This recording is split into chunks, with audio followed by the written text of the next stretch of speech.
भुवनेश्वर अनुष्ठित होईछि समूह व्रतोपनयन। पुराना भुवनेश्वर स्थित नीलकंठेश्वर मंदिर प्रांगण में एक कार्यक्रम अनुष्ठित होईछि। गरीब ब्राह्मण पिलांकर व्रतघर आज करा जायछि। 16 जन नाबालकंकर एकाठी व्रतघर करा जायछि। व्रतघरर समस्त आयोजन एवं खर्च नीलकंठेश्वर मंदिर परिचालना कमिटी पक्षरु करा जायछि। दीर्घ 15 वर्ष हैला ए कार्य मंदिर कमिटी सदस्य माने करि आसुछन्ति।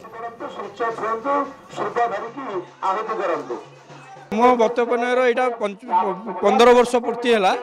यही अवसर में ए वर्ष 16 जन पिला वैदिक रीति व्रतोपन करा प्रति ओडिशार सबु जगार प्राय गंजाम जाजपुर ये सब विभिन्न जिलूर पिला माने आसी कमिटी रखी व्रतघर आम तो आर्थिक अवस्था पूरा बहुत खराब है। ये मैंने बहुत साहय जो आम पुओ को व्रतघर ये कर बहुत पिला भी साहय सहानुभूति पाँच समस्ते बहुत भलरे व्रतघर आमको भी भल लगुच।